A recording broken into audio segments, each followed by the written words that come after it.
Good morning, ladies and gentlemen. Before we begin our main event, I would like to thank you for joining us in Zoom meeting platform. You can also join us in our YouTube live stream at Unmer channel. Now, please allow me to read the Zoom meeting instruction for the conference participants. All of the participants must have their camera on at all times during the conference. Please use the virtual background that will be provided in the chat box. If you have any question, please feel free to interact with the day speaker.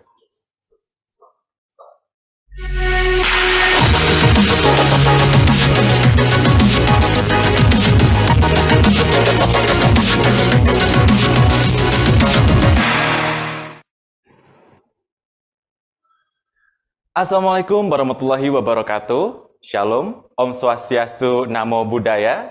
Good morning, ladies and gentlemen. We would like to say welcome to the international conference entitled 7th International Conference of Graduate School on Sustainability, ICGSS, and 3rd International Conference in Social Science, ICANIS.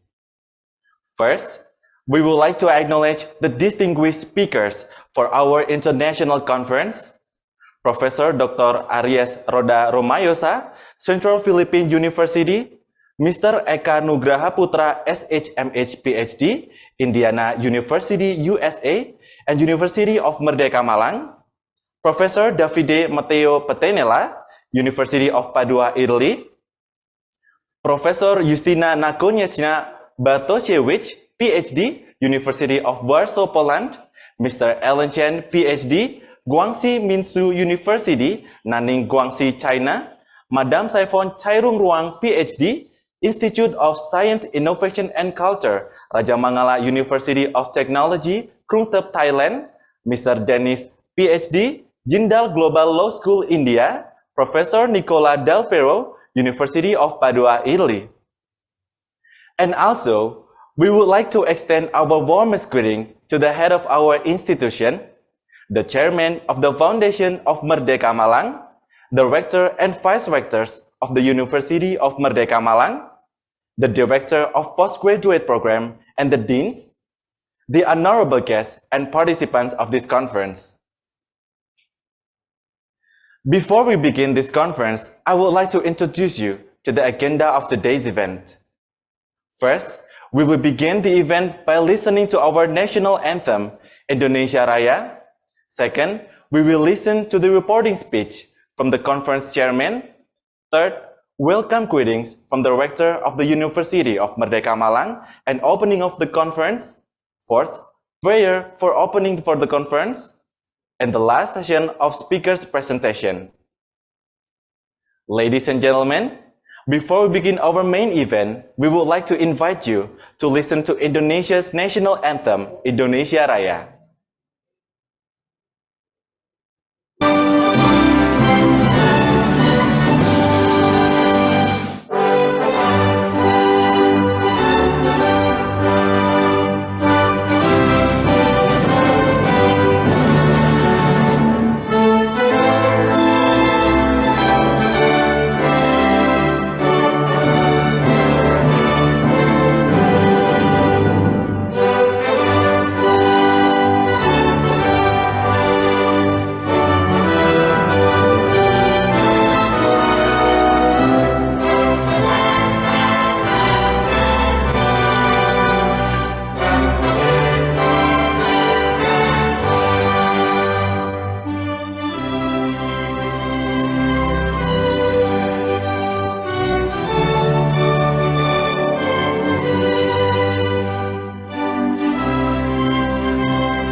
Thank you.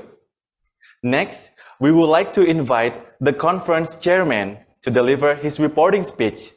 Please welcome Dr. Supriyadi, SHMH.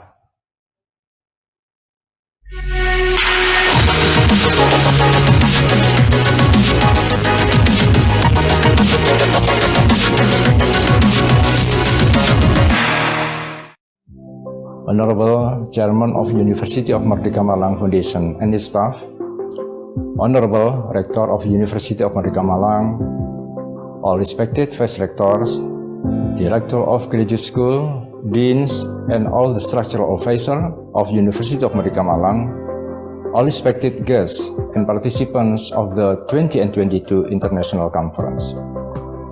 Assalamualaikum warahmatullahi wabarakatuh. Greetings to all of you. Alhamdulillah, praise to the Almighty God that always gives us all health, strength, and chance so we can join and attend the opening and to this international conference. This year, the main theme of the 2022 International Conference is Sustainable Innovation, Legal Policy, Alternative Technology, and Green Economy. Our consideration is sustainability and environment conservation for the sake of humanity and our next generation. They have been included in the national agenda and even international one. However, they have not been getting serious attention. In accordance with that, the Committee of 2022 International Conference proudly invited the following experts from different countries, namely Aries Roda Romallosa, Ph.D., Central Philippine University, Professor David Matteo Patinella, and Professor Nicola Del Ferro, University of Padua, Italy, Professor Justina Nakunisa Bakostiewicz, Ph.D., University of Warsaw, Poland, Alan Chen, Ph.D., Guangxi Minzu University, China, Saifon Charung Ruang, Ph.D., University of Technology Krungsop, Thailand, Dennis Ognerber, Ajelibi, Ph.D., Jindal Global Law School, India, and Eka Nugraha Putra, SHMH, Ph.D., Indiana University, and University of Merdeka Malang, Indonesia. In today's international conference, there are around 300 participants from various scientific backgrounds. To all the invited speakers, we would like to sincerely give our thanks for the valuable contributions. We also would like to say thank you to the Chairman of Foundation and Rector of University of Merdeka Malang, who has given his endless support.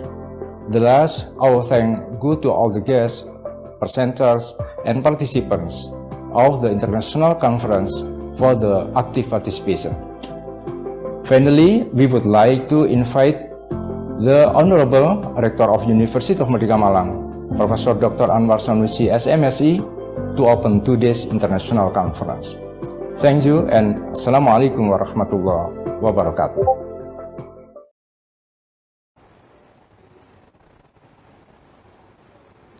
Thank you, Dr. Supriyadi. Now, we would like to invite the Rector of University of Merdeka Malang to give his opening speech and to open the conference officially.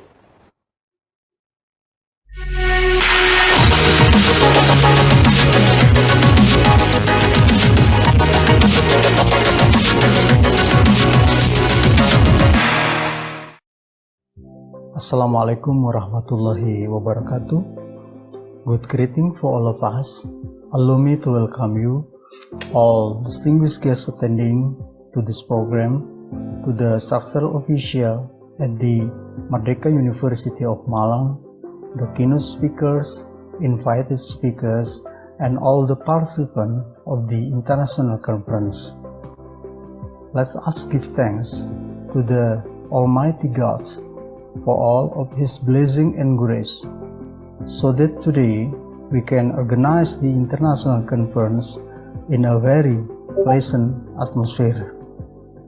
Additionally, we thank the welcome speakers who have taken the time to communicate their ideas and truth and the international conference participants who took part in this occasion's success. This international conference is the 7th routine agenda held by Merdeka University of Malang in addition to other scientific activities initiated by our program of faculties in line with the academic mission.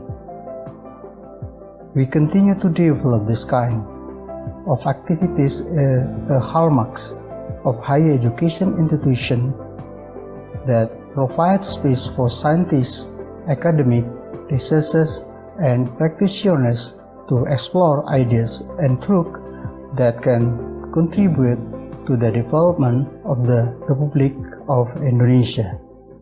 Ladies and gentlemen, at this international conference, we raise the term sustainable innovation, legal policy, alternative technology, and green economy because it is urgent to emphasize to technology as a means of implementing the development in all aspects of life, especially those oriented towards economic activities must grow, pay attention, and protect the sustainability of the environment for the future of the nation and human life. As a higher education institution, Merdeka University of Malang is also called to contribute ideas and participate in building public awareness to maintain and oversee the consistency of planning and implementation environmentally sound development, especially the use of environmentally friendly technology as an effort to encourage the growth and development of friendly economy with pay attention to the environment. Ladies and gentlemen, that is it I can see on this occasion. Once again, I thank the invited speaker, international conference participant, the organizing committee, and all parties who contribute the success of this International Conference 2022. I hope I can see you again a future academic event. And without further delay, by saying Bismillahirrahmanirrahim, I declare that the International Conference 2022 Sustainable Innovation, Legal Policy, Alternative Technology, and Green Economy is officially open. Thank you. Assalamualaikum warahmatullahi wabarakatuh.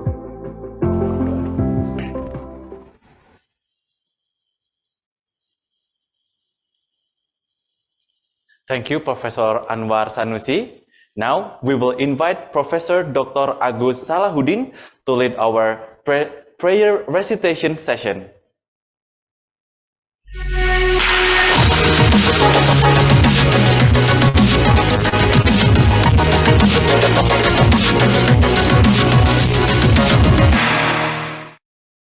Assalamualaikum warahmatullahi wabarakatuh. Good morning, ladies and gentlemen, all the participants of the international conference. Let us take a moment to pray to Allah, the most merciful, so that Allah give His blessings in this conference and may it give us many benefits. We will lead the prayer in Islamic way. We are hoping that the other religion audiences could adjust. Alhamdulillahirabbil alamin. Ya Allah, the most merciful, to you belong all praises in this morning. We are gathered here to do an international conference of graduate school on sustainable innovation, legal policy, alternative technology, and green economy. We pray for you, Ya Allah, for a healthy body and soul, an open mind and heart, to be able to receive a useful knowledge, a blessed wealth, all to serve you in this world.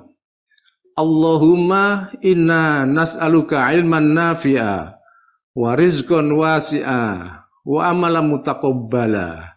Ya Allah, the rule Every single thing on earth is your creation. You are the only ruler, the only protector, the one who has the biggest power and own the universe, the world. We are praying for you. Please bless us with a bright mind, pure heart, a guided path, all to say thank to you. By doing the best we could to optimize our economies so that we could make a better world, to take care and to optimize our resources, to make a better society and a stronger nation, so that we all could have prosperous life with your mercy and blessing. Baldatun thayyibatun wa rabbun ghafur. Bismillahi ma sya Allah, la haula wa la quwata illa billahil alil azim. Ya Allah, the most merciful. Allahumma inna ala zikrika wa syukrika wa husni ibadatika. Please bless us with the ability to always remember you. We never stop doing zikr to you, to always be grateful to all your blessings, and to do all the good deeds you have ordered us to do. Rabbana taqabbal minna innaka antas samiul alim wa tub alaina innaka antat tawwabur rahim.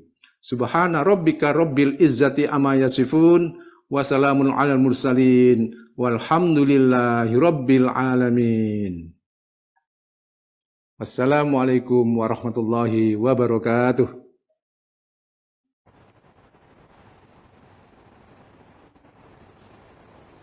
Amin, amin ya rabbal alamin. Thank you for the prayer, Professor Agus. May our event today will be blessed and run successfully.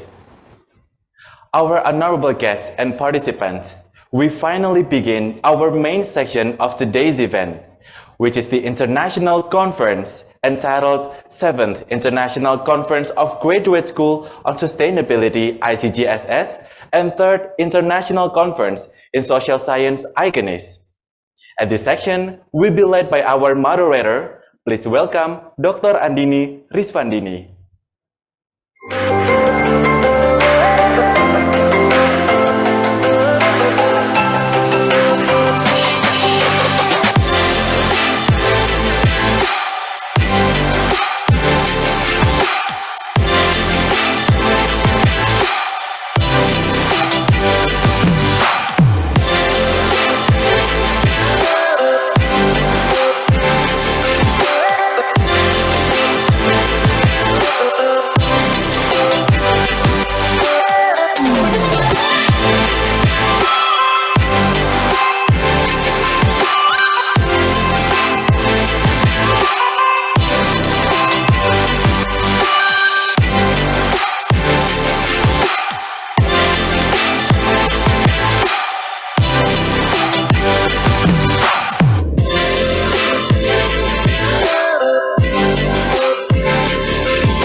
Thank you, Ricky. A very good morning to you, ladies and gentlemen. Greetings from University of Merdeka, Malang. My name is Andini Risvandini, and it is an honor to be your moderator for today's conference. To start with the main event of this international conference, I am pleased to introduce the first speaker, Professor Dr. Aries Roda Romallosa.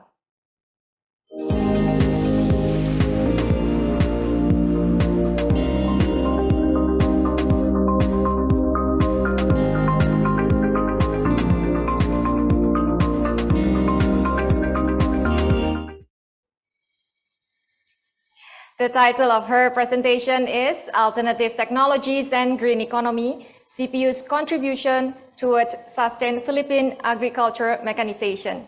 Without further ado, Professor Romallosa, the platform is yours.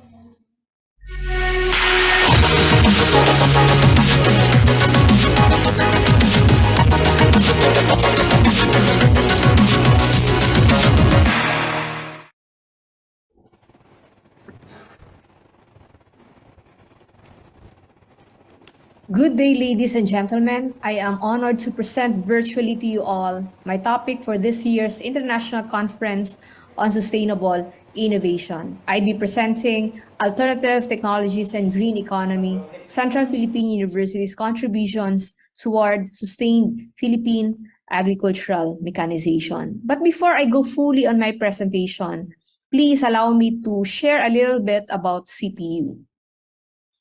So CPU is a Christian university incorporated in 1903 and opened in 1905 under the auspices of the American Baptist Foreign Mission Society. We are located in Lopez Haina Street in Haro, Iloilo City, Philippines.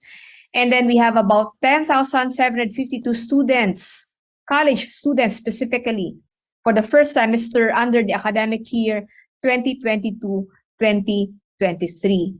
We have 4 programs under the basic education. We have 14 undergraduate and graduate units or colleges. We also have international programs. And some of these programs have been accredited by the different Philippine accrediting agencies, including the programs or courses that have been awarded as Center of Excellence and Center of Development. We have been recertified for ISO 9001:2015. We also have this autonomous status under the Philippine Commission on Higher Education. We are ranked 651 plus among all other prestigious universities in Asia. We also have exemplary results for the professional board exams. We have various scholarships. We have strong alumni support. We have proactive job placement programs, excellent support facilities, especially for research and development. And also we have different hotspots for internet in the campus. So the content of my presentation would tackle the following. I'd be discussing first about green economy. What are the challenges and alternative solutions for growth and development? That would be followed by alternative technologies. What technologies have we developed that can be shared to other parts of the world? I'd also be presenting the results on how these technologies performed, especially when analyzed according to the Philippine national standards. And also I'd be discussing the implications of this technology as a key element towards a green economy. So what is green economy? The green economy is an alternative vision for growth and development, one that can generate economic development and improvements in people's lives in ways consistent with advancing also environmental and social well-being. One significant component of a green economy strategy is to promote the development and adoption of sustainable technologies. Incremental innovations such as increased material production, energy efficiency, and resources utilization in existing production processes are key elements for the transition to a green economy. The Philippines, having a population of 110 million, is still classified at a low mechanization level. There are several reasons for this. Low buying power of farmers, we have abundant supply of rural labor, we have very small land holdings per farmer, high cost of machines, and government policies not favorable to mechanization agriculture. Indonesia and the Philippines has a similar share of almost 12% from its agriculture sector.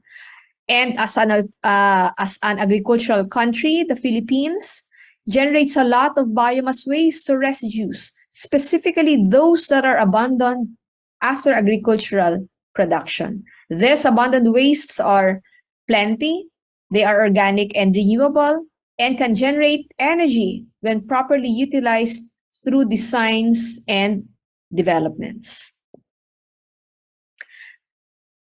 The United Nations Food and Agriculture Organization mentions that sustainable agricultural mechanization would cover all levels of farming and processing technologies, from simple and basic hand tools to the more sophisticated motorized equipment.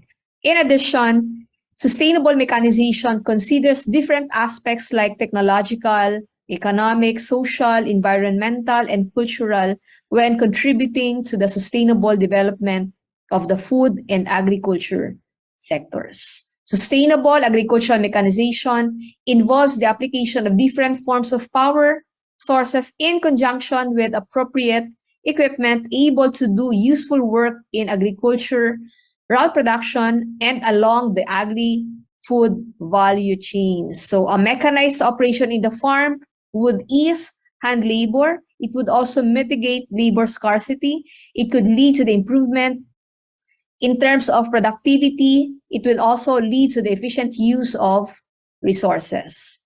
Therefore, in addition to that, in the Philippines, we have this Agriculture and Fisheries Mechanization Law, which defines mechanized operation as the development, adoption, assembly, manufacture, and application of appropriate location-specific and cost-effective agricultural machinery using human, animal, mechanical, electrical, renewable, and other non-conventional sources of energy for production and post-harvest or post-production operations towards modernization of our agri-fisheries sector.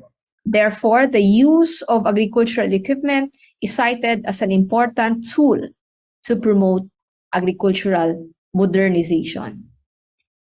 In line with this, the United Nations Sustainable Development Goals were adopted by all United Nations member states in 2015 as a universal call to action to end poverty, protect the planet, and ensure that all people enjoy peace and prosperity by 2030.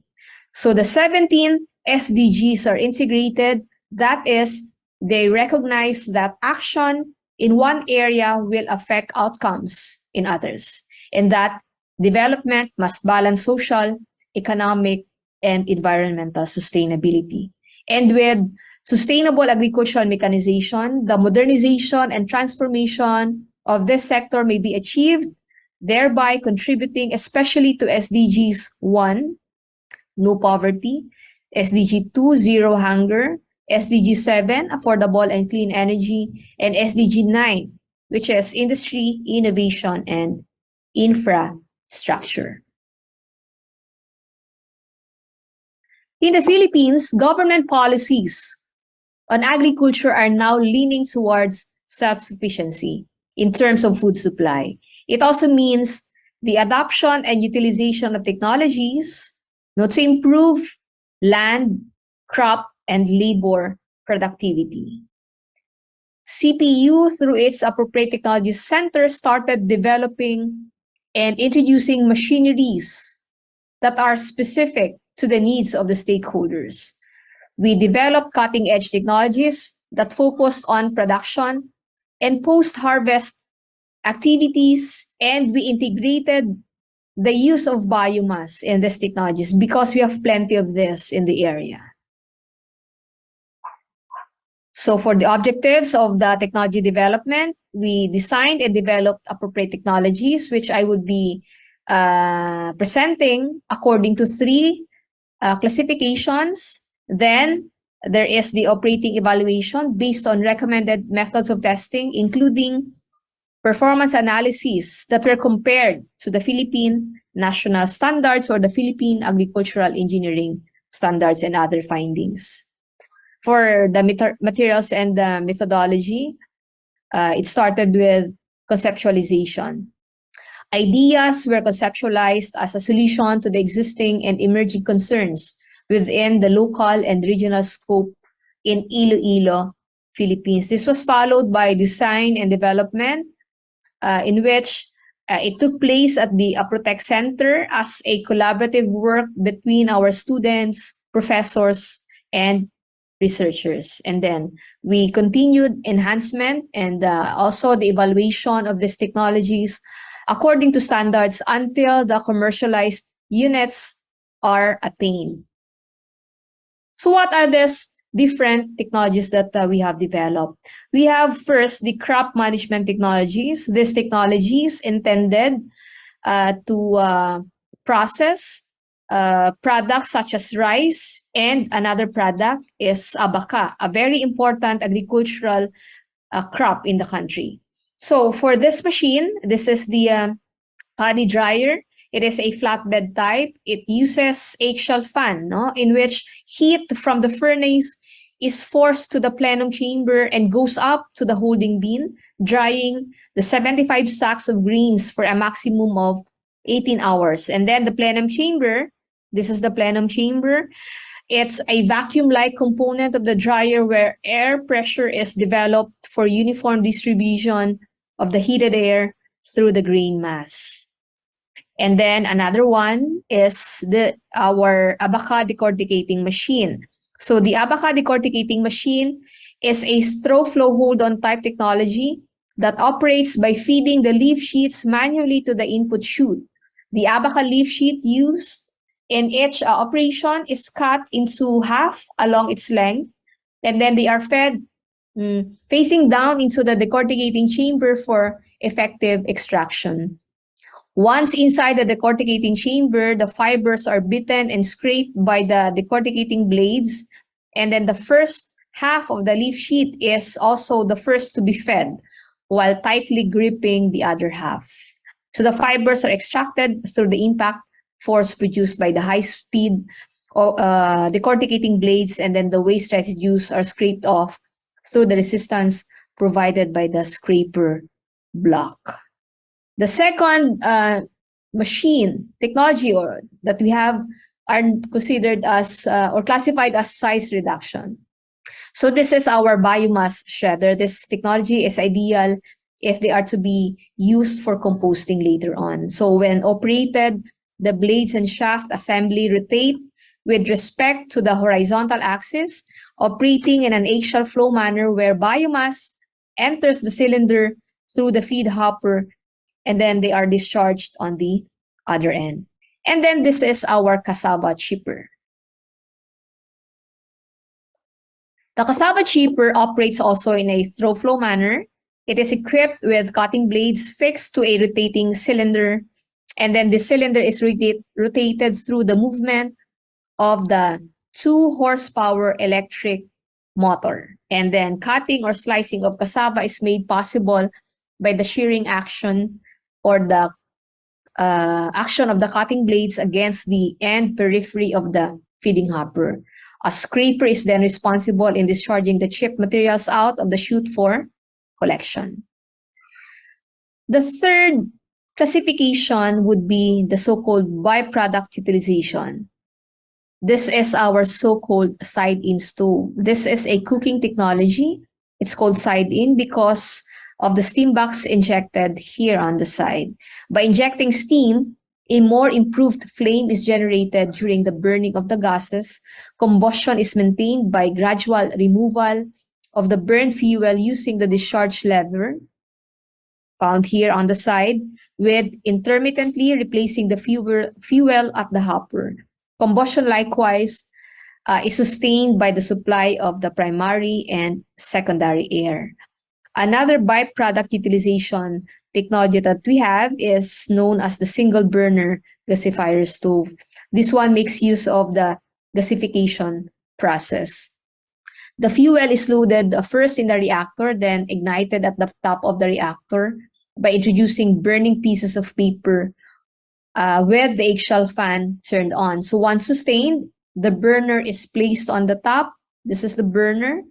The burning layer of rice husks. Also, the combustion zone moves downward. It moves downward in a downward direction, while that of the supplied air is upward.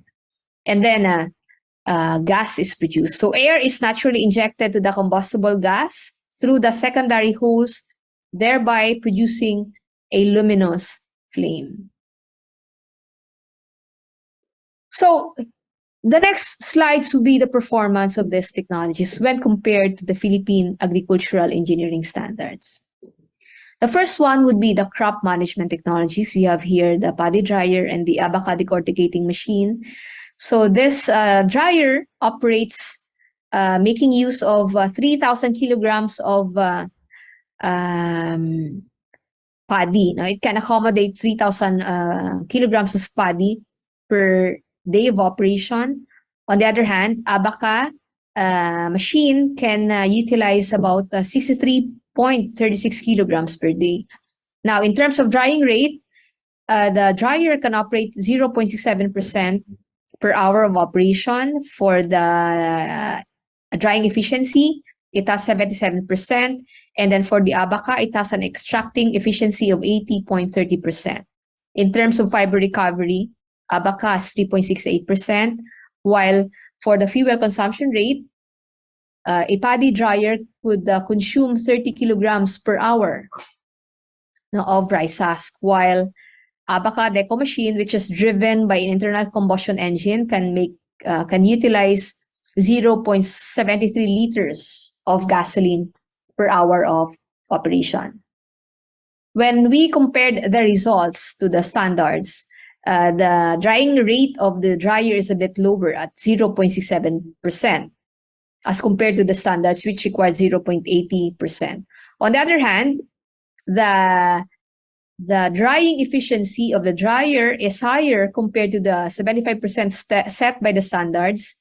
Also, that of the abaca deco machine is also higher, which is 3.68% as compared to the standard set at 3.34% fiber recovery rate. And then in terms of extracting efficiency, they are almost equal, which is set at 80%, according to the Philippine agricultural engineering standards. Now, for the size reduction technologies, biomass shredder can shred 400 kilograms per day of biomass materials, while cassava can ship about 564.24 kilograms of a peeled cassava root crop. In terms of sizes reduced by the machine, the shredder can reduce them to 5 to 30 mm of materials, while for the chipper, the thickness of these materials range from 2 to 4.5 millimeters. For the biomass shredder, it has a shredding efficiency of 92%, while that of the chipper, that's 99.67%. And then these are the electric energy consumption rate, because both are driven by an electric motor. When compared to the Philippine agricultural engineering standards, it shows that the shredding efficiency of the biomass shredder is higher compared to the 90% set by the Philippine agricultural engineering standards. Also, that of the cassava chipper is way above the set standard at 78.19% in terms of shipping efficiency. As to the byproduct utilization technologies, the thermal efficiency computed for the side-in is 8.4%, while that of the gasifier stove is 13.1%. When we compare the results to other findings, both are within the 5 to 40% thermal efficiencies of biomass stoves. So what are the implications of the findings of these technologies? The operating efficiencies Now, of these three classified technologies that we developed at Central Philippine University are within or above the Philippine national standards or the Philippine agricultural engineering standards, indicating promising technical potentials of these technologies. Also, the Philippine agriculture sector is provided with alternative technologies that can be used to enhance mechanization efforts of the country. Also, labor scarcity may be addressed, creating mechanized operation and production for a sustained supply of food resources. With sustained agricultural mechanization, SDGs 1, 2, 7, and 9 may be achieved. Technologies developed can become an important contributor to the government's efforts on agri-mechanization. High-value crops like rice, abaca, and cassava are provided with readily available and efficient technologies, which our farmers are needing right now. So the development and adoption of sustainable technologies from crop management to size reduction technologies and byproduct utilization can be considered as key elements for the transition to green economy. The Philippines' similarity to the agricultural landscape of Indonesia and neighboring Southeast Asian countries may mean the potential application or adoption of these technologies to key production processes, especially in the food and resources sectors. So this ends my presentation. I hope you've learned about agricultural mechanization and how these technologies can become instrumental for us to be able to attain the so-called green economy. Thank you and good day, everyone.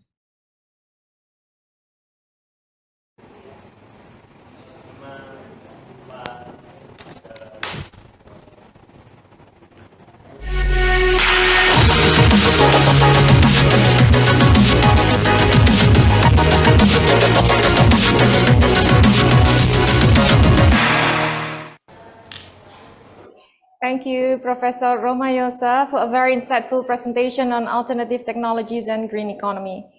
As an expression of gratitude, please allow us to present this certificate of appreciation to you. Thank you so much. Now I will move on to our second speaker, Mr. Eka Nugraha Putra, SHMH Ph.D.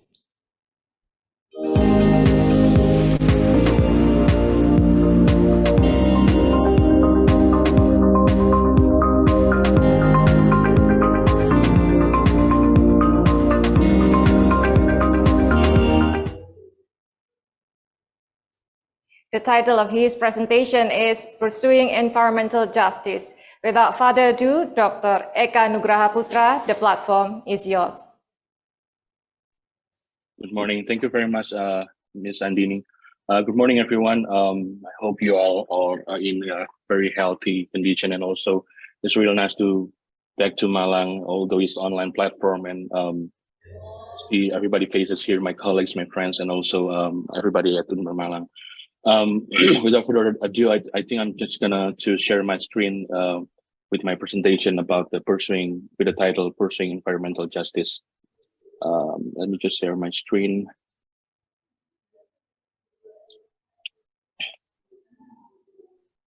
So let me give my disclaimer that I am not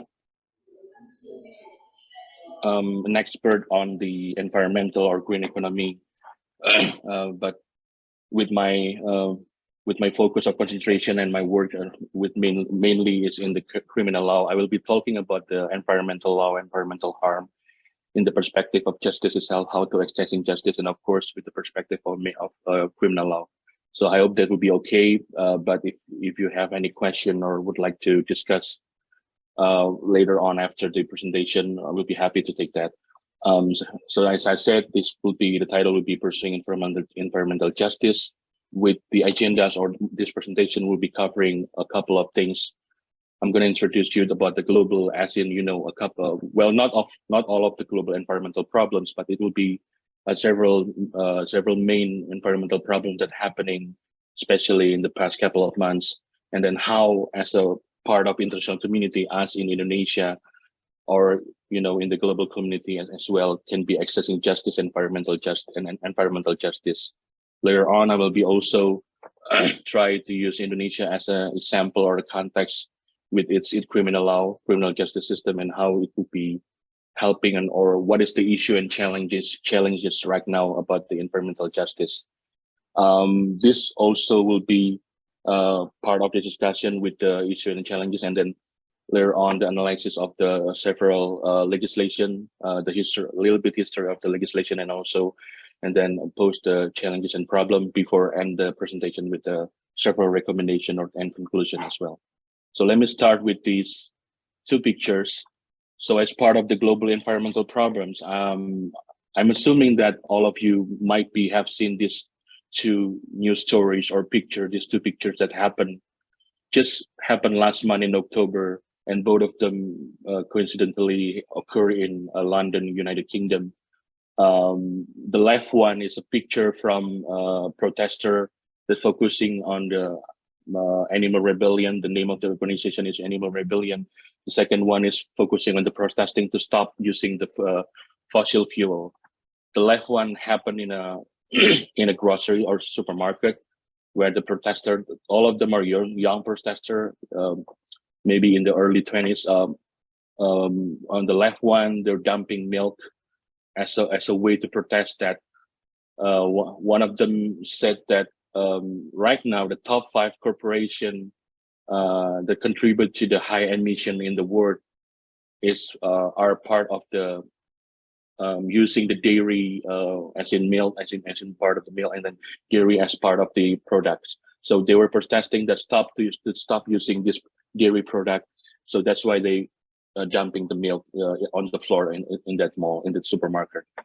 The right one was trying to throwing the tomato soup in a can into this paint. Vincent van Gogh, one of the prominent artists from the Netherlands, and then this was one of his famous painting. And then these two young ladies were throwing the tomato soup can into the paint. The paint was actually fine because there was a frame. There was a frame in front of it, and it's not particularly so the tomato soup was not really damaging any of the part of the paint itself. But they were, after they throw the tomato soup, one of them mentioned that which one is more important, art or life?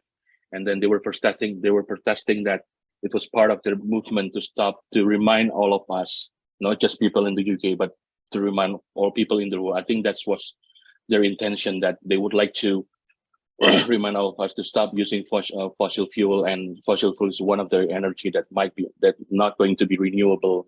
One is empty, one is no longer exists in the world. We will having a serious problem in the environmental. So of course, all of this movement might sounds controversial, and you might even say that this is kind of harming itself, because throwing out milk and then dumping tomato soup into in a museum, especially into a one particular paint, it might be damaging itself.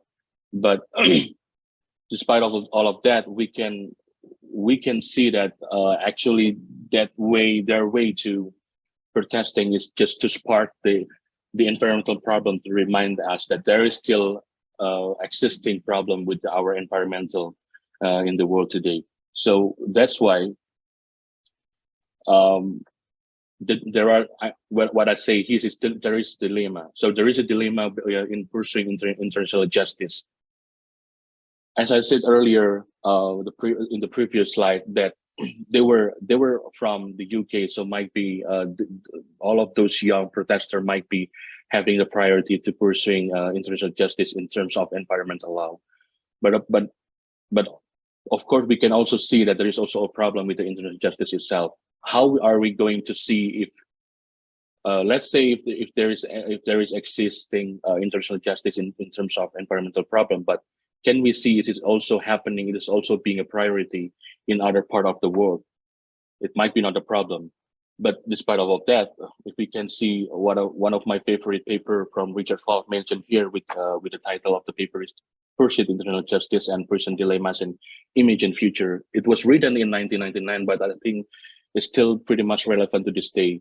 So I'm trying to argue that in here that what were they doing, the two young protesters in the previous slides?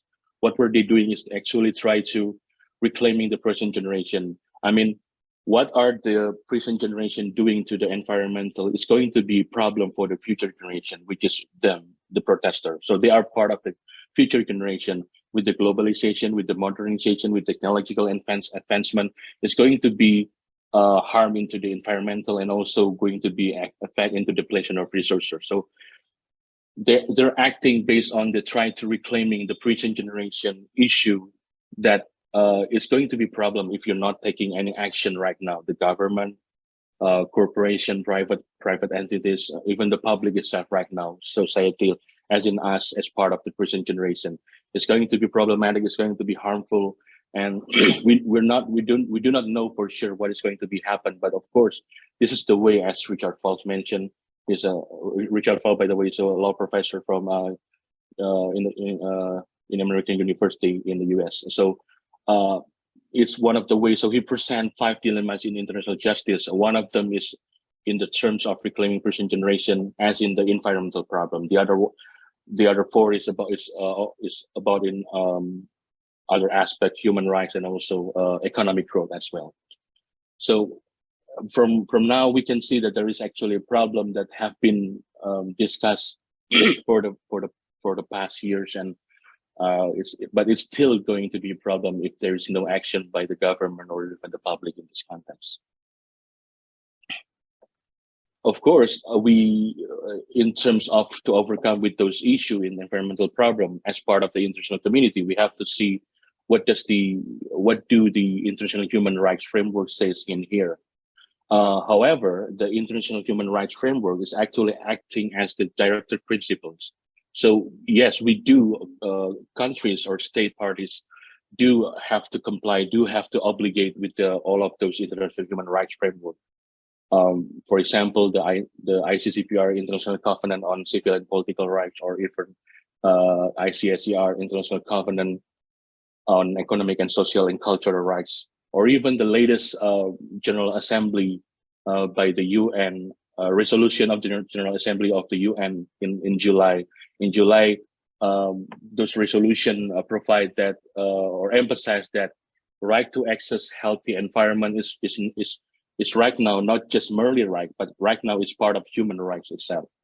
So if it's human rights, then state parties, which is the member of the UN, should be take those things as part of the human rights, should be obligated to all of the international human rights treaties, especially whenever they try to doing that as part of the complying with the human rights principle. In the context of substantial obligation, this is what I meant with how the state party, how the countries in the world as part of the international community should be complying with all of the human rights. That one of that these 3 steps is first step is the first one. It should be there should be acknowledging or respecting. So respecting in here is that acknowledging that there are part of the problems, that there are problems with the human rights. Human rights, we can say there's a lot of area of human rights, but one of them in this presentation, in the context of today's presentation, is of course the access to environmental, which is part of the economic, social, and cultural rights. So once the country, the government acknowledging or respecting that there is a problem with the human rights, then they can do to be protecting this human rights itself. What is the way to protecting is, of course, if the country then do not have any of the domestic or national law, the country or the state parties can adopt, which is signing or ratifying any of the international human rights treaties that already provided by any of the international institution or bodies. For example, from the UN or any of the convention or any of the treaties that the country can be ratified and then adopting into the domestic law. Once they have ratifying any of international law and then adopting into domestic law, they can enforce it, which is then part of the fulfilling or part of the complying with those laws, and also fulfilling as part to giving them or providing the human rights to the a society or the citizen within the country. So actually, this substantive obligation is kind of like stages how country can being obligated to the human rights principle in the context of this presentation, especially as the environmental rights, which is part of the human right itself. Of course, after fulfill is not going to be stopped over there. As also mentioned with Professor Romallosa earlier with the presentation, part of the sustainable is, I think we have to promote that. So after respect, protect, and fulfill, there is a promotion, or there is a human rights promote, which is going to be part of the how it can be keep sustaining in the part of the presentation itself, which is part of the human rights problem and also the environmental problems to be overcome. Now we're talking about the environmental justice as with the several problems that I mentioned earlier, and how the criminal law perspective see the environmental problems, and of course the environmental justice as a movement. If we talk about the harm in criminal law, I mean, criminal law has the term criminal offense or the criminal acts, and then one of the elements to see if there are any criminal offense or criminal act, that we have to see if there are any harm in the act or in the offense. The first one is that one of the way we can see that is the physical. Is there any physical or mental injury because of the criminal offense? Thief, robbery, battery, or attacking someone, or killing someone. We can see that there is an injury. It's tangible.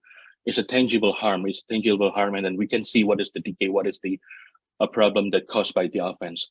But the challenge with the environmental harm in criminal offense or in criminal law itself, that's it's usually attacking or affecting the environment, wildlife, biodiversity, and natural resources. It might be tangible, can see it, but sometimes it's not going to be priority of us as a society or even the government.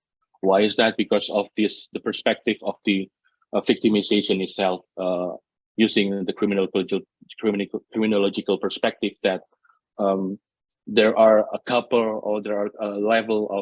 levels to see that victimization in criminal offense itself. The first one is primary victimization is victimization whenever a crime occurs to one person, not a group of people. Secondary is a crime that occurred to a group of people, and then tertiary is happen to maybe an entity or a legal body.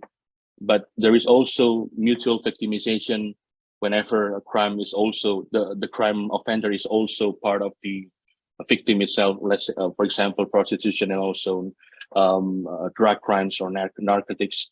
But no victimization is sometimes happen whenever it portraying crimes that the victims it might be not knowing soon that they are the victim. For example, in consumer fraud and also in crime environmental acts. So like water pollution, the people might do not know that there is a corporation dumping waste into the water, maybe the river that they are used as part of the daily life. This is a perfect example is what happened in Japan with the Minamata water dumping with the mercury, and then it's affect their life, because most of the people in Minamata are usually use the water to take a bath, or even cooking, and everything was part of their daily life is using the water that have been polluted by the mercury from the Chiso Corporation at Minamata. In Indonesia itself, it also happened in Buyat Strait. What happened with NMR Corporation in 2000? I think it's in early 2000. But at the time, I think that the verdict was that the corporation was not guilty for the environmental pollution at the time. But it's from those two cases we can see that it seems like there is no victimization, but the correct definition is that there is a victim in the environmental crime and also in the consumer crime, as I said. But in this context, in the perspective of no victimization, the victim itself do not know immediately that they are being the victim of the environmental crime. So right now, what we can see is that looking Indonesia as a part of the example and context, and of course part of the international community in the world, that how is the Indonesian criminal environmental law see the environmental justice, and what are they doing right now? Is it going to be as a progressive way or even a regression? The first environmental legislation is lies on the 1982 Environmental Protection Act, and then we have the 1997, and the latest one we have the Environmental Protection and Management Act 2009.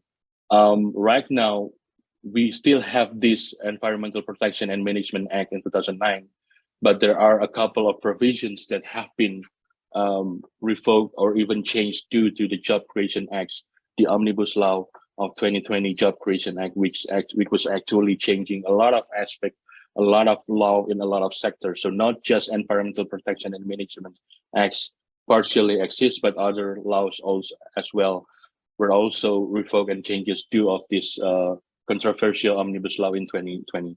For example, in labor law and also in several other laws itself. But this actually kind of make a controversial move by the government.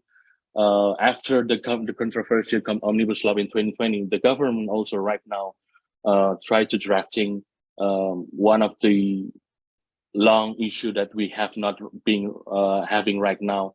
I mean, Indonesia is actually having the Criminal Code Act that was exists since 1899 as part of the Wetwood Construct, which was part of the legacy of the Dutch when they colonized us. But then it was officially become our law in 1946. But since 1946, we do not have any of the amendment of this Criminal Code Act, which was then start in 1960s, 1970s, and until 2019, they were still drafting. But the latest attempt in 2019, it was rejected by the civil society, by the public, by the students, to protesting that the draft going to be harmful to the human rights, particularly human rights.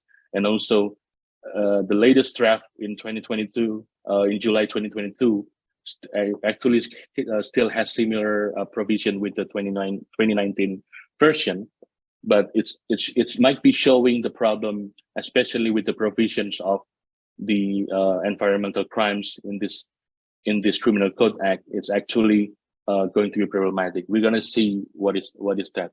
But to give some more context, so right now there are two legislation that are exist. So this one, Environmental Protection and Management Act 2009 and Job Creation Act 2020. So this one still not has been revoked yet. And also the Criminal Code Act, once the government going to be officially pass this law, we're gonna have three, at least, because at least there are two provisions about environmental crime in this Code Act.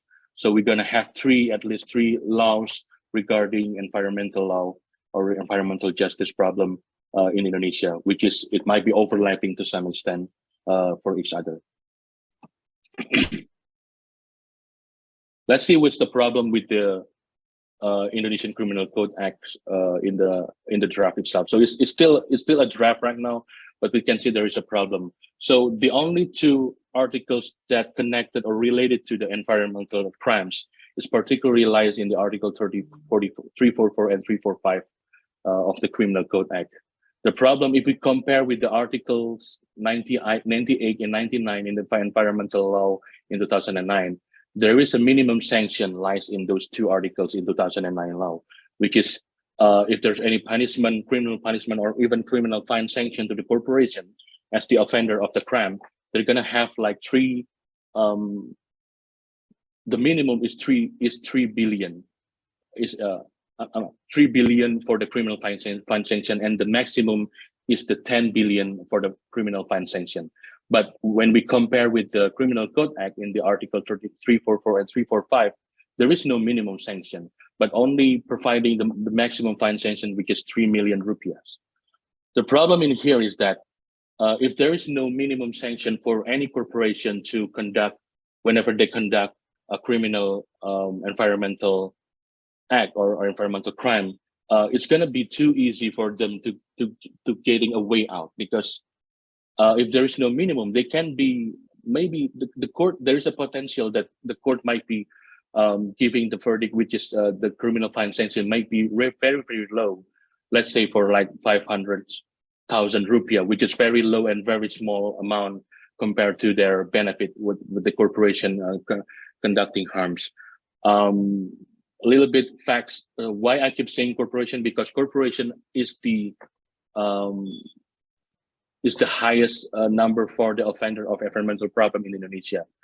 To give some data, since the latest data in 2021 with WALHI, Wahana Lingkungan Indonesia, one of the NGOs that focusing their works into the environmental problems, they state that 94.5% of the land in Indonesia is occupied by the corporation. So I think it's very, very much makes sense if I keep saying corporation is part of the problem in terms of environmental crime in here. So compared to the sanction that what they are going to get, 3 million rupiahs itself for the maximum is actually really small compared to their benefit for corporation. Which then bring to a couple of other problems with the against the law element, or I'm trying to keep the comparable translation from the Indonesian term, which is unsur melawan hukum. So right now, what we have in the 2009 law is that there is no against the law element for any of the environmental crime provisions in that act.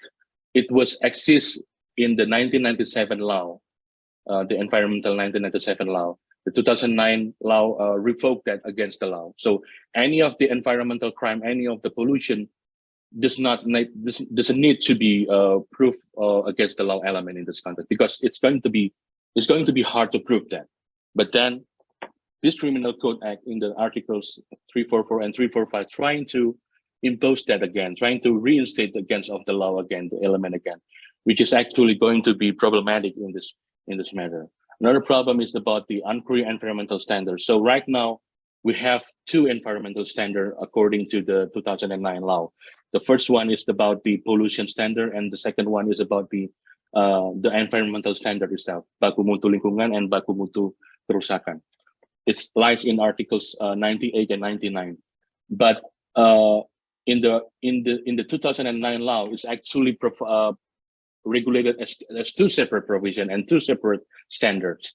But what they are doing, what the government right now doing with the draft is then try to make it as a cumulative or complementary elements, which then it says that any environmental crimes should be satisfying to two elements of the environmental standards.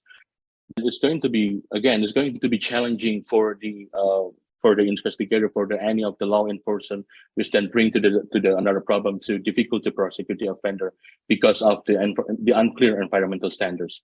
Because when we're talking about the pollution standard, we can see it from the ambience of the is there any harm of the water or the air of the standards itself, the environmental standard.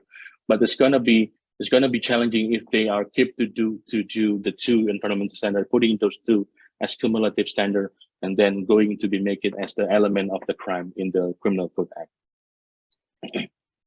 Another important problem regarding the corporation or corporate criminal liabilities also lies in the principle in the Criminal Code Act in the Article 37 until 48. But in general, the corporation criminal liabilities is from Article 40 until Article 55.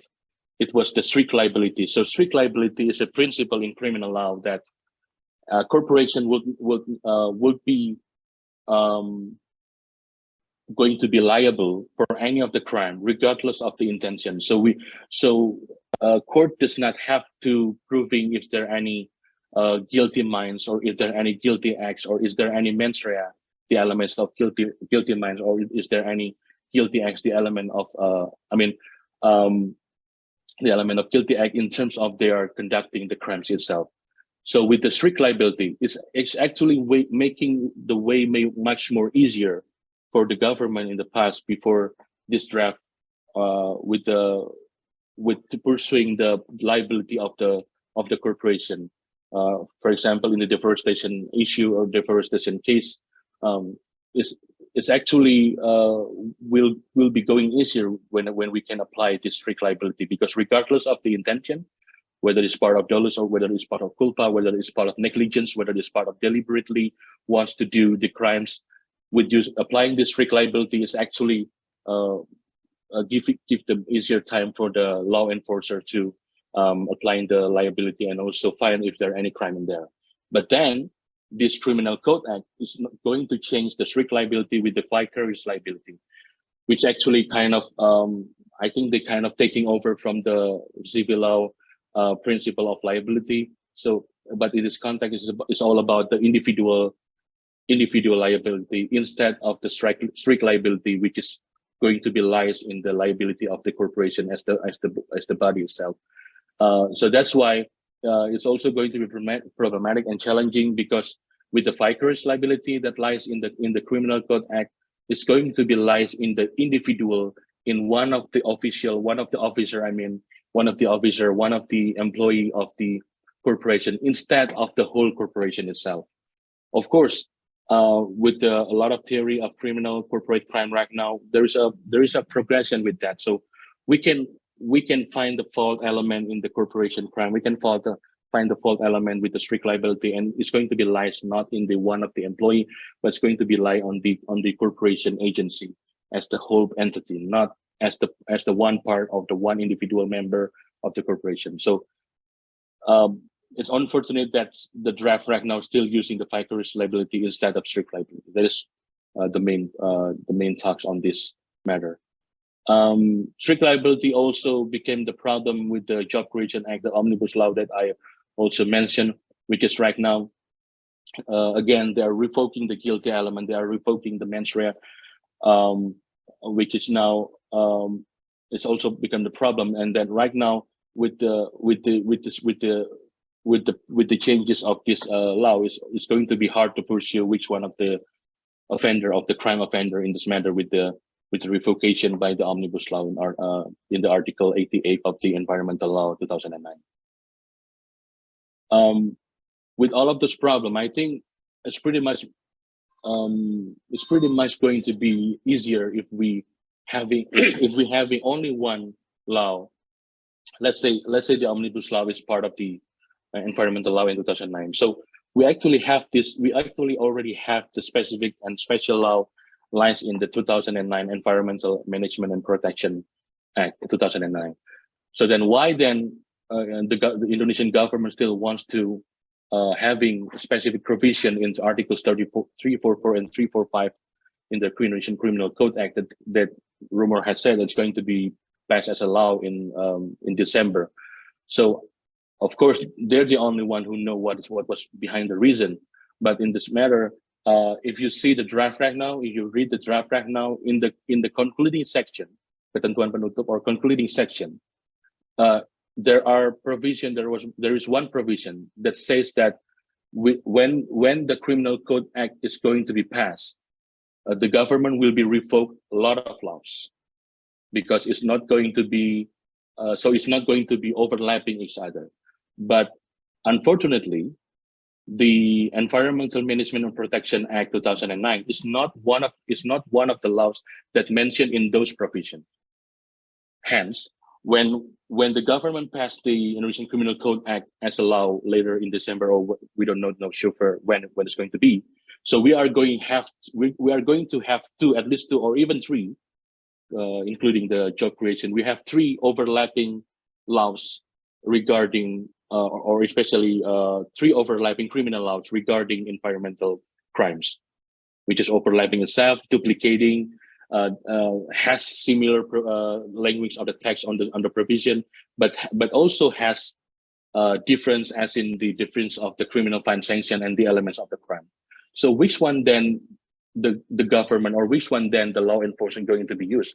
I mean, the overlapping of the law itself is already, before this issue, is already being a problem in Indonesia criminal law, especially. So how then the government and also the law enforcement going to be applied this law is still sound problematic to me, and at least for a lot of people, especially from the civil society organization. That's why I'm proposing a couple of recommendation and conclusion in here is that start to using human rights approach whenever they doing the lawmaking. I mean, Criminal Code Act is part of the public law. It's part of the law for the public. It's regulated something for the public interest. It's not a law that regulated for the interest of the powerful, rich and powerful, and the oligarchy.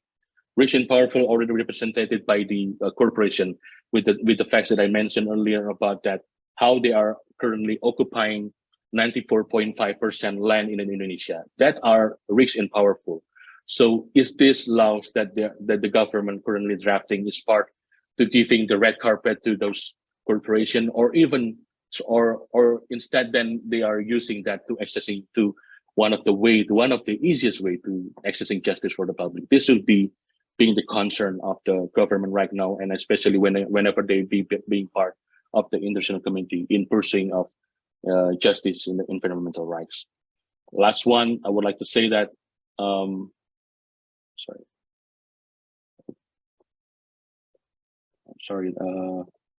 kind of problem with my slide. Okay, the last one is about how the environmental justice movement is also should, in addition to the human rights approach that I mentioned earlier, it's also have to consider that there is an environmental degradation in one side, but on the other side has to be acknowledging and encouraging access to social justice. Social inequality and also social inequity is also one of the problems that makes that society and public in particular is not having priority in the environmental issue right now. That's why they are now they're right now having more concern on other issue rather than the environmental issue itself.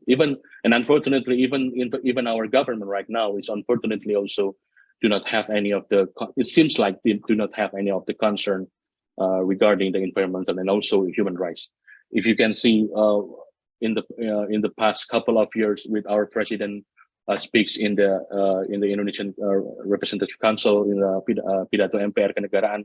In every year, it's very rarely that our president mentioned about the human rights and also environmental problems. It's always on the economic sector, economic growth, which is also one of the is being scrutinized by the public itself and also by the civil society organization. So then, like my recommendation and my conclusion is also that, and whoever doing the environmental justice movement should be considering that there is a degradation on the environmental side, but it also has to be fulfilling the access to social justice, so society would not have any very much different gap in terms of accessing social equality. I think that will be all for my presentation. Thank you very much, and I'm turning back to Ms. Andini. Thank you.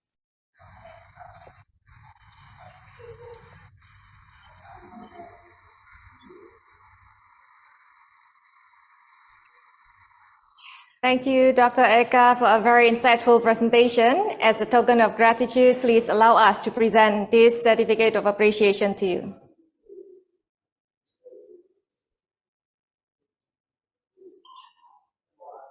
Thank you.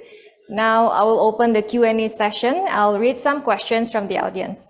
First, I would like to discuss about Professor Romallosa presentations on alternative technologies and green economy. Professor Romallosa, just now you touched about self-sufficiency for food supply, crop management and paddy dryer, and also crop management and waste reduction. In fact, Indonesia is also an agricultural country, so technology and mechanization of agriculture can be implemented in Indonesia. I also like that you mentioned the use of efficient technologies. So by using the byproduct utilization, nothing goes to waste.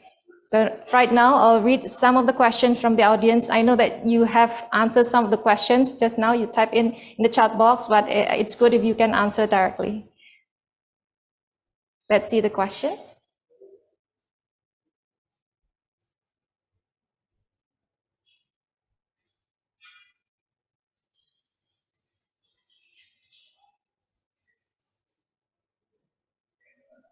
Can I just answer the questions now? All right, okay. The questions from E. Gadikawa, right? Just now, sorry, from Yasmin Farani. Is there any significant increase in GDP in the Philippines with with the use of technology and digital agricultural innovation such as e-Kadikawa? Yes, yes. Good morning, ladies and gentlemen. Sorry, I played my recorded video this morning, but first and foremost, I am honored to be a part of your conference. So, about GDP, I don't have the percentages on that one. However, when the government implemented e-Kadiwa, it's an online platform in 2020. I think that was during the time of the lockdown. So it helped, especially the farmers, on how they be able to sell their fresh products. But as I have also mentioned in the chat box, the challenge right now, however, is on the processing side. So e-Kadiwa is a platform to sell directly fresh products. But the issue is what will happen if many would not be able to have access to those online platforms. Since the internet, there are rural parts of the country wherein the internet connection is not very stable. So it would also mean that not all will have access to those products.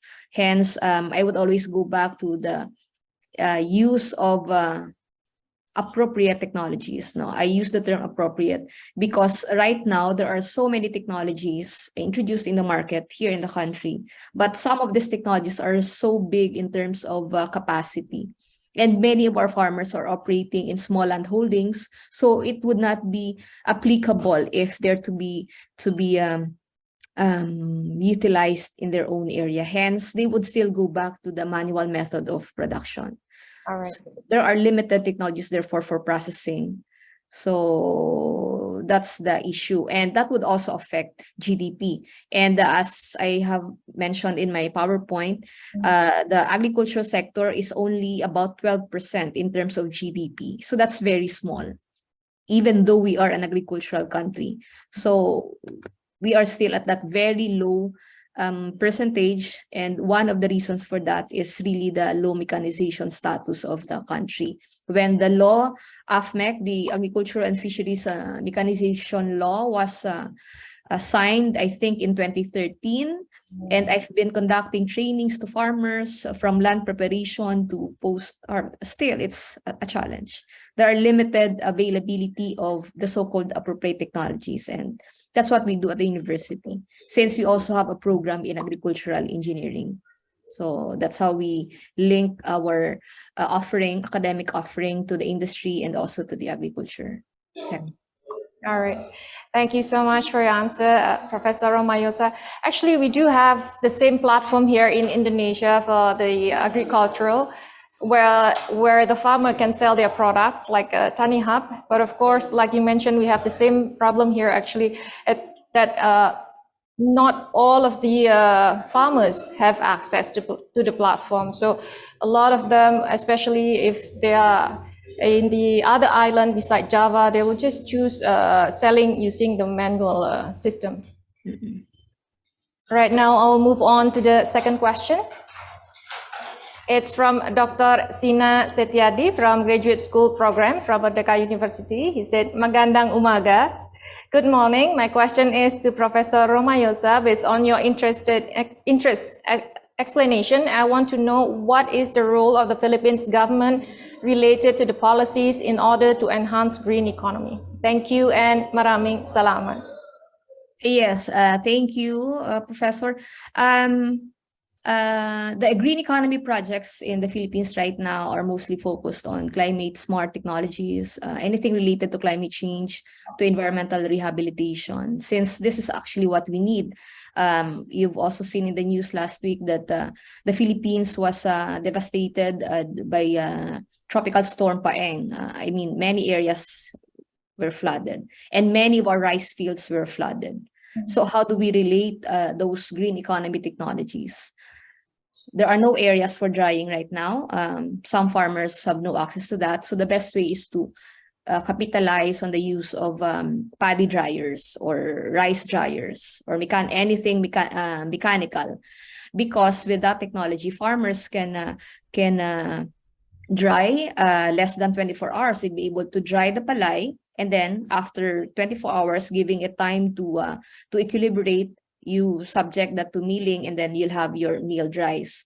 So that's the beauty of green economy. It's an alternative vision for growth and development, but with the integration of environmental sustainability, making sure that the social well-being of the farmers and including the consumers are also protected. Hence, that would also mean protection from the indiscriminate use of pesticides, even in the production of our food. So that's also part of green economy. And again, to relate in my presentation, so those technologies that I have presented, especially the byproduct utilization technologies, our biomass stoves are very ideal as well. In making sure we grow, we produce, but this time instead of purely relying on the use of gasoline and diesel for operation, so we also introduce technologies that utilizes wastes. So the rice dryer that I presented makes use of a combustion chamber of a part of the technology utilizes rice husks. So you burn not in an indiscriminate manner that would affect air pollution, but you burn them for the energy that can be provided by the fuel to the system. So that's also an example of how green economy can complement agricultural production, especially in the Philippines, and even I believe in Indonesia, because we have similar agricultural conditions.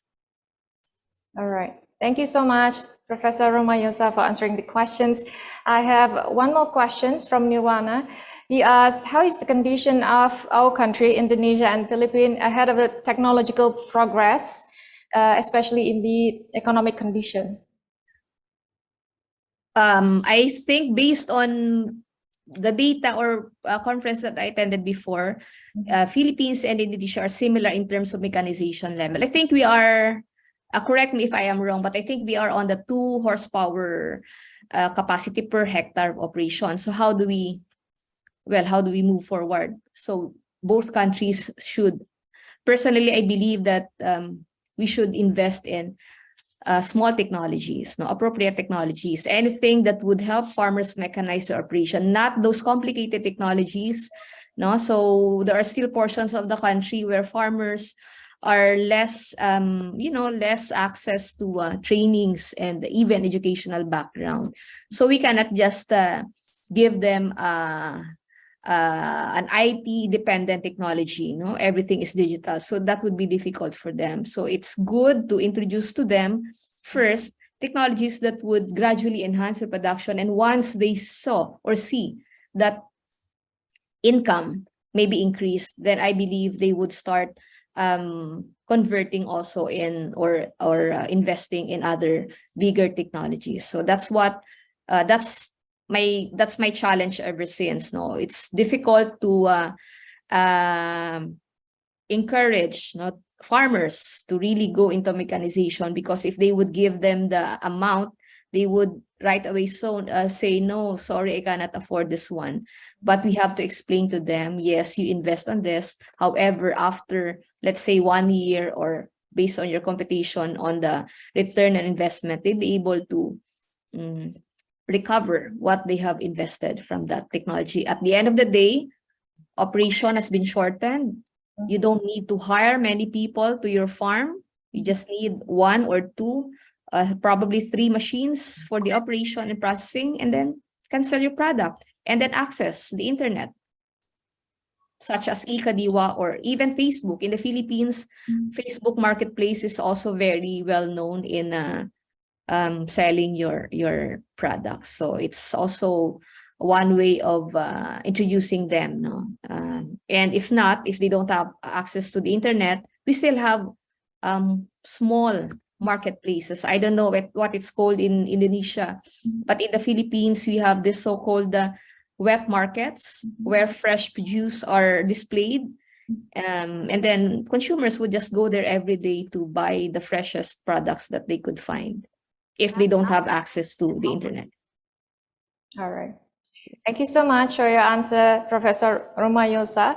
I agree with you. If we give the farmers IT dependent technology without the training, it is going to be difficult for them. So one of the ways just we need to give them explanation about what are they going to gain at the end of the day. They're going to gain more. I know it's a big investment for them. Of course, they will think about it like, why do I need to change to the technology dependent if I can just use my old ways in selling things and also in crop mechanization.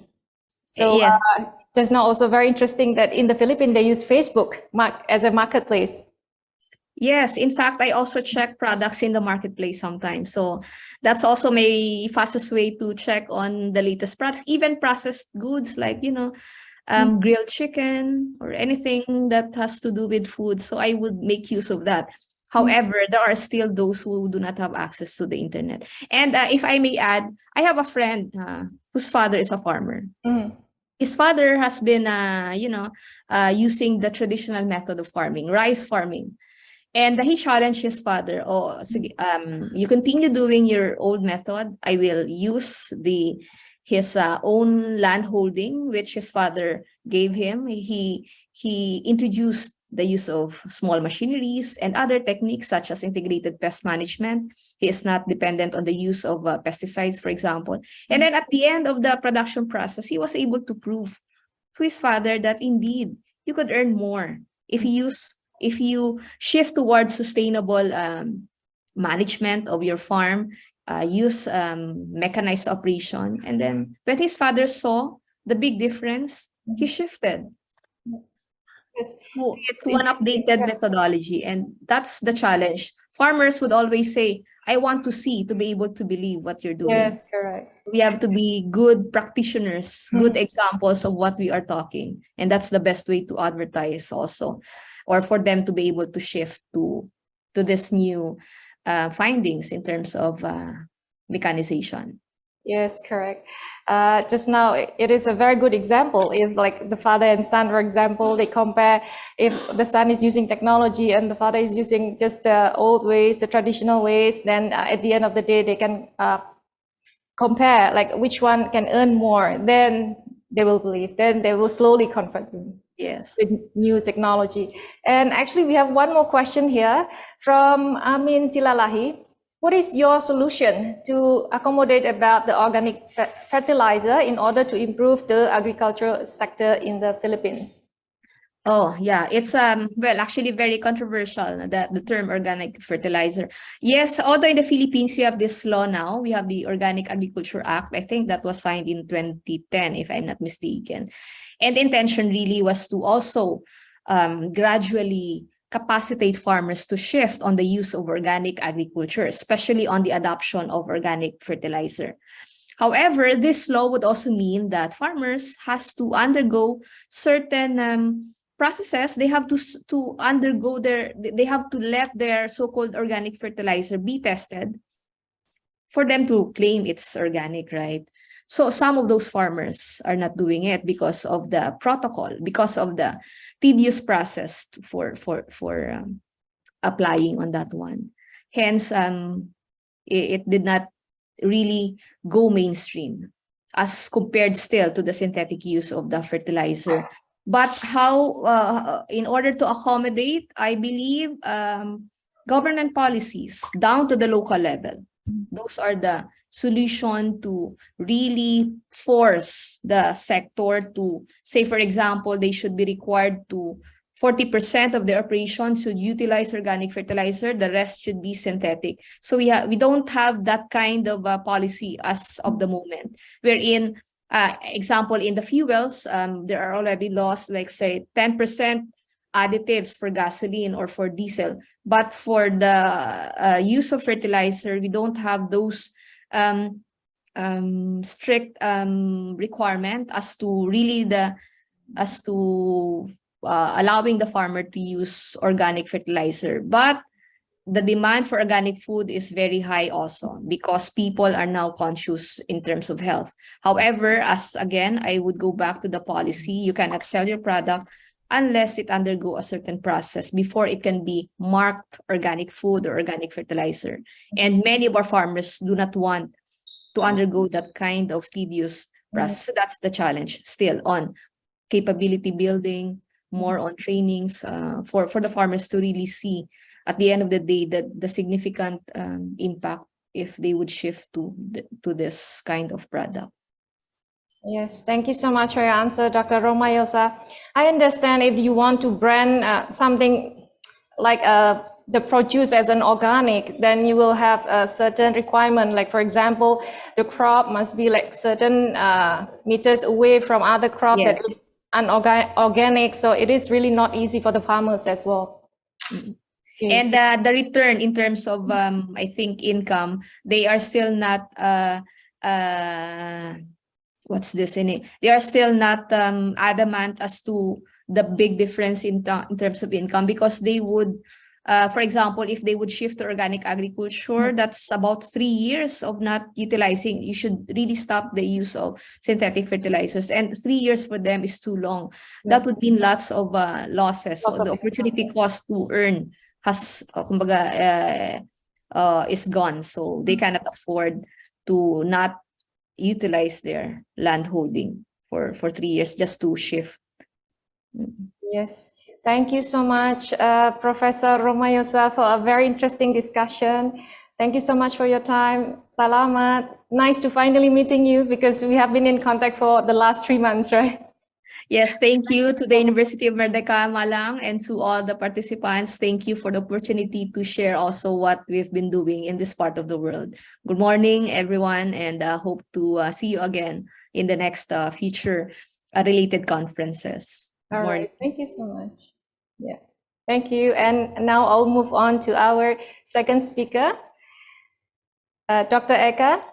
Thank you so much for your presentation on pursuing on environmental justice. You mentioned about Indonesian criminal law, the problems in the Criminal Code Act amendment draft, which include no minimum sanction and duplication in criminal law provision, and also unclear environmental standards, and also difficult to prosecute the offender in Indonesia.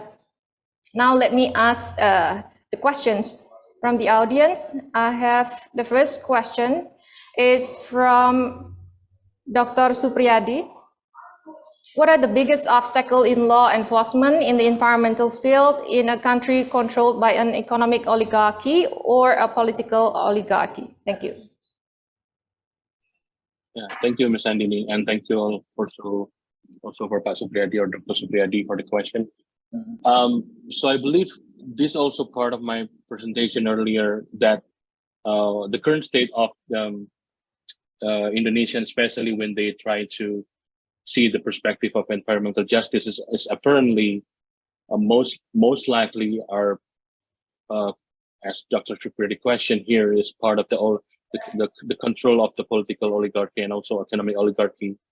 Therefore, it's bring the biggest obstacle is that there are very lacks of the human rights perspective or human rights approach in all of the laws that have been drafting or even existing and try to be enforced in this matter.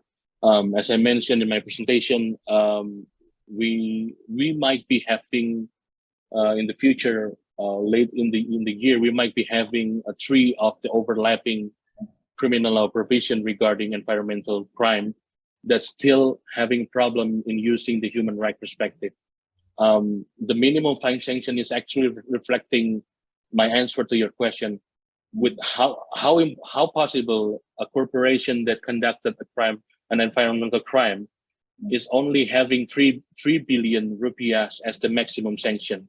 Let's say a big corporation in Indonesia that having their operation in Indonesia, let's say the benefit are 100 trillion rupiahs, and then the maximum fine sanction is 3 billion rupiah.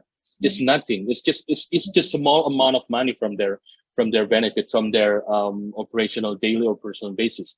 So it should be higher than that, and at least it's or if it's not possible, at least there is a minimum fine sanction that right now regulated as part of the to overcome the environmental crime in this matter.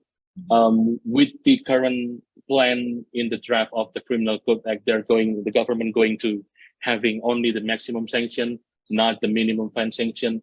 It might be possible for the court to see that there is a let's say this corporation is guilty for this environmental decay, but then the court decided to just have this corporation pay for the amount of the fine, just 1 million rupiah. It's even lower, very much lower with the maximum sanction, which is 3 billion rupiah. So I think that would be the biggest challenge with environmental in the country, especially in Indonesia, with the context that it's controlled by oligarchies, both economic and political. Thank you, Mr. Eka, for answering the question. Actually, the sanction is too small. That's why it's going to be the problems with the government as well, because they earn like 100 billion, for example. And what is 2 billion? It's not much for them. So they just paying the sanction, and then after that keep doing it again, because they don't have to go to jail for that, for example. They just need to pay the money. Yeah, of course. And then, there is no, with those very low amount of the criminal sanction, there is no guarantee, as you said, there's no guarantee that the corporation not doing it again in the future. I mean, if there is no strict law in this matter for the environmental crime, it might be happening. So the sustain is not about the positive thing, but the sustain is unfortunately going to be the crime itself, which is a negative thing.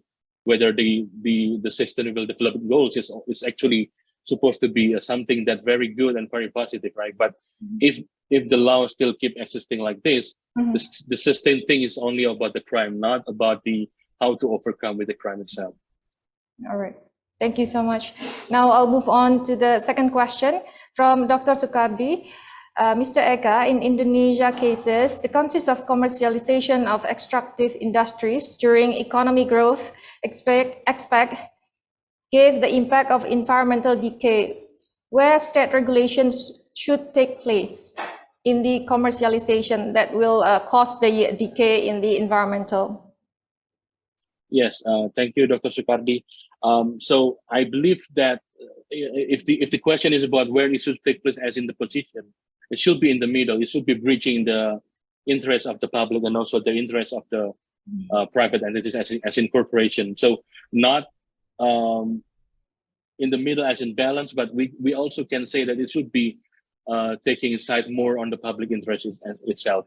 Right now, the problem with our current laws, especially in the environmental issues, is that it's more to be giving most of the time is to be giving to the sides of the oligarchy or to even for the rich and powerful.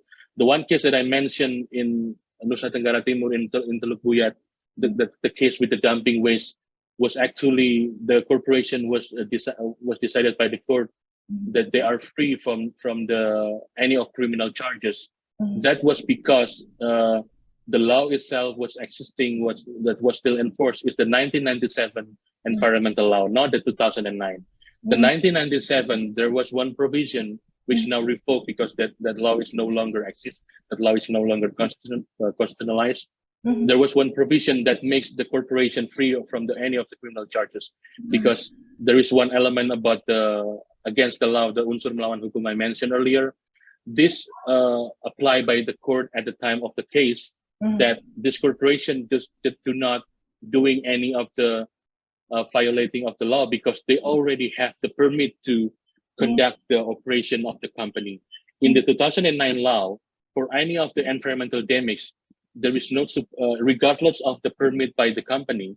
If they are proved that they are committing any of the environmental damage, they will be responsible. Right now, those principles are bring back into the Criminal Code Act.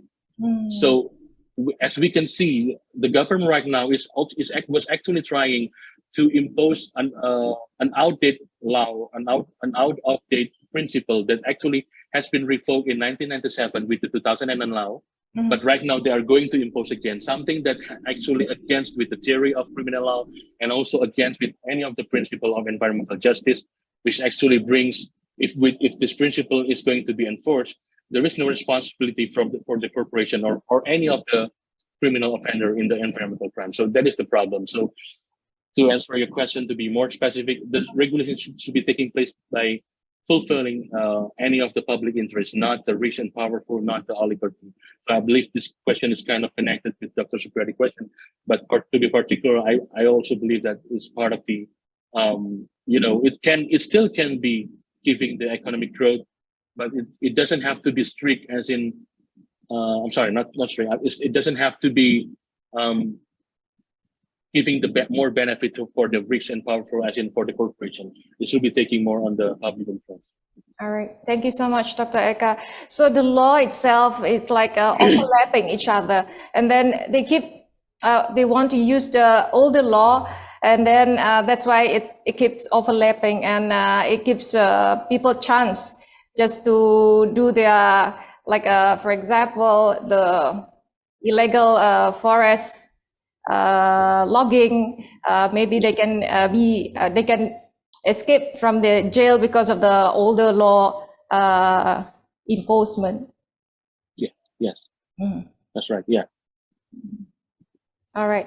Now I have questions from Dr. Laksmi. In Indonesia, there are already many regulations related to the environment. However, environmental problems still occur to this day, even getting bigger. For example, river pollution, forest destruction, floods, drought, landslides, and others that lead to the community as victims. Would you please give your opinion or your point of view on this?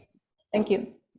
Well, yeah, thank you, Dr. Laksmi. So I think my opinion is already presented in the PowerPoint, but to give one more shorter emphasizing of my opinion is that, let me give you one example with the Criminal Code Act. So after many public outcry and scrutiny to the current draft of Criminal Code Act, the government tried to summarize all of the protests and all of the concern from the civil society. And in the middle of this year, I think in June or July, the government provided to the public, there are 14 provision or 14 crucial problems in the Criminal Code Act. One of them, for example, is the sexual crimes, and I think also death penalty, if I'm not mistaken. But there are no problem on the environmental crimes as part of those 14 crucial problems. You can see it on the news. There are lists of 14 crucial problems but there is no mention about is any of environmental crime provision in this Criminal Code Act is part of the crucial problem. It is not, unfortunately. So we can see that right now, even though the government trying to propose the current draft of the Criminal Code Act, it seems like it's not the priority for the government to overcome or to tackling the problem with the environmental justice, with the specific environmental crime. So with that issue, it's not necessary. So if that is not the crucial problem from the perspective of the government itself, why then they have to proposing those two articles 344 and 345 in the Criminal Code Act if it's not part of the crucial problem? Because we already have our own law in 2009. It's already it's the specific law. It's even regulating the whole and specific everything about the environmental problem, corporate criminal liability, even the environmental standard of the pollution. It's already been there. If they are trying to regulate that, make it duplicating or overlapping, as I said earlier, it's going to be problematic because Criminal Code Act is the foundational law, and there is impossible to making the law is becoming more specific unless it's going to be taking over from those Criminal Code Act and just putting it into the separate law, which is we actually already have it, but right now they're not considered that as part of the reform, as part of the law reform. So it's very unfortunate. So I'm just afraid. My point of view, I'm just afraid it's going to be overlapping and it's going to be hard and difficult for the law enforcer. So whenever they enforcing the law in terms of overcoming the issue that you mentioned, river pollution, this forest destruction, floods, drought, and everything you mentioned, they might be doing that based on the newest law, not the specific law, which is actually already been in the principle of the law with the lex specialis derogatoris, lex generalis, which means the special law should be more prioritized whenever enforcing law instead of the general law itself. But let's see how it goes. But my concern is about the duplicating of the criminal provision and also the overlapping to some extent with each other. All right, thank you so much. So the special law must be enforced, right? This is going to continue the questions. This is related to the next questions from Mr. Amin Silalahi. How do you correlate the practice of law and ethics to serve the environment, social, and economics? I think because all the people, the offender that trying to finding their way in how to escape the law, they have this problem with ethics, right? Yeah, I think it's a very good question. Practice and law and ethic is actually overlapping in a positive way. There are several crimes. And when I'm talking law, I'm going to use the crime as part of my main topic today. So when we say ethic as in overlapping to the criminal law, there is not several, but maybe many of the criminal act is part of the violating ethic itself. For example, rape, theft, robbery, as part of the crime, is also against the ethic or against the moral value in this context. Even if you see our current, not the draft, but our current existing of Criminal Code Act in the Article 284, it's specific section of the ethics or moral section, which is Tindak Pidana Kesusilaan, which is actually all about the ethics and moral value, but although it's actually focusing only the sexual and pornographic criminal acts. In this matter, to correlate law and ethics, so there will be cross section between those areas, law, ethic, and then environmental, social, and economic. But to be particularly in environmental, we can see that we can use the simplest example with the provision how to manage the dumping waste from the corporation to not to throwing the waste or dumping the waste in a specific location. That based on the law in 2009. So that's also part of the ethic, which is not dumping waste in the public neighborhood, but also in law. It also intended to protect that what dumping waste in the public neighborhood, not in the specific location, is going to be harmed or giving the damage to the environment itself. So I think that is one of the example. With the Minamata in Japan that I mentioned, with the Tulukuya case in NTT that I mentioned, it's actually two of the example of how the cross section between law and ethics have been violated by the crime offender, and then it affects how the social itself, how the public, how the society cannot use the environmental very functionally, and then it's damaged the environmental, and then it even led to the death of many of the people, or even affecting the economic income of the people itself, because in Minamata, most of the people are getting working as a fisherman, and then they're relying their main monthly income from the fisheries itself. So yeah, that's one of the examples. All right, thank you, Mr. Eka. One last question from Dr. Prita Mulyarini. How's your perspective regarding that environmental health is also part of citizen rights of health, Article 6, Health Law number 36, year 2009. Therefore, building this awareness may be an important approach along with strict enforcement of environmental criminal law.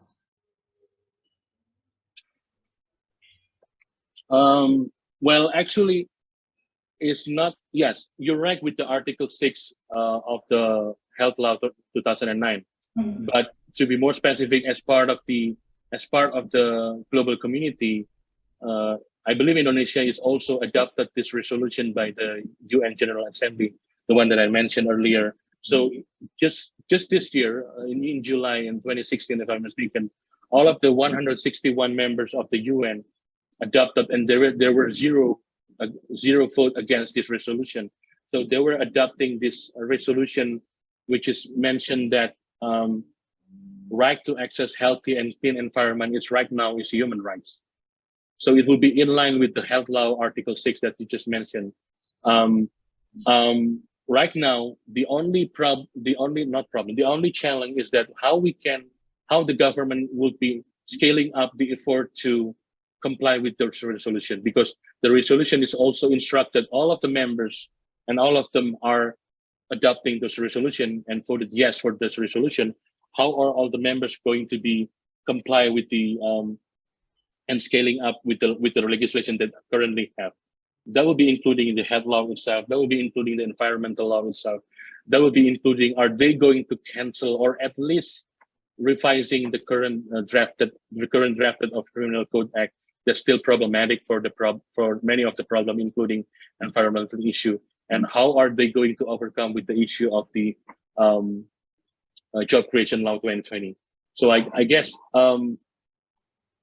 as into building awareness, if the next step from the government is to comply and then to apply this resolution from the UN, and I keep saying this resolution of the UN and also other international law sources, because it is also part of the Indonesia as the UN member, and how they are going to contribute to the sustainable innovation as part of the international conference topic, and also to the contribution of the international community. So not just looking at and reviewing the domestic or national law, as you mentioned, health law, but also how they are going to comply to all of those international treaties that already ratified and adopted to.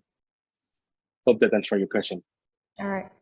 Thank you so much for the very interesting discussion, Dr. Eka Nugraha Putra. I'm sorry, Ms. Andy. I actually have one more question, but it's apparently it sends to my direct message instead of the public chat. So if so I'm trying to copy it, but all right, go ahead. Problem because I cannot see it here. Yeah, go ahead. You can read it your own. Yeah, just one more question. So I'll try to read it. It's from Mr. Dans F. Apono from Magister Administrasi Publik. The question is, environmental damage in Indonesia continues to occur because the use of land for the industrial sector is not matched by the efforts to preserve the environment where industry, hospital are located. What is your opinion regarding the regulation of the availability of hazardous waste management in industrial areas, hospital, in accordance with existing law and regulation? So I think with the two cases I mentioned in Japan and also in Philippine, it's actually one of the problem in our existing law and regulation right now. The management of hazardous waste or dumping waste is not is actually regulated in the existing 2009 law, but it's still not properly enforcing. And with the current draft of the Criminal Code Act, it might be overlook that problem, which is actually supposed to be the main problem whenever the management of the dumping waste of the hazardous waste should be taken carefully by the company of the entity, especially industrial areas and hospital. So I think in Indonesia we call it limbah B3, and then I think it's already regulated properly, well and properly regulated in 2009 law. But with the Omnibus Law, with the Criminal Code Act, it's going to be more challenging for any of the law enforcer to overcome and to tackling those criminal issues, especially in the dumping waste. So yeah, hopefully that answers the question. Turn back to you, Ms. Andy. All right. Thank you so much, Dr. Eka Nugraha Putra, for your valuable time and interesting discussion. And once again, thank you for Professor Romallosa as well for sharing your valuable knowledge with all of us. We have come to the end of the first plenary session. For all of the participants, we will have a break for 2 hours for the Friday prayer. Please join us again in 2 hour time at 12:30 p.m. Before we end this session, can we please have taking photo session together? My colleague will take the picture for all of us. Please bear with us. Let's make it a slide view so everyone can be seen. All right. Can IT please take the screenshot? Okay, first slide. Smile, everyone. Please turn on your camera. Okay, second slide. Third slide. Everyone, please kindly turn on your camera. Third slide. And then fourth slide.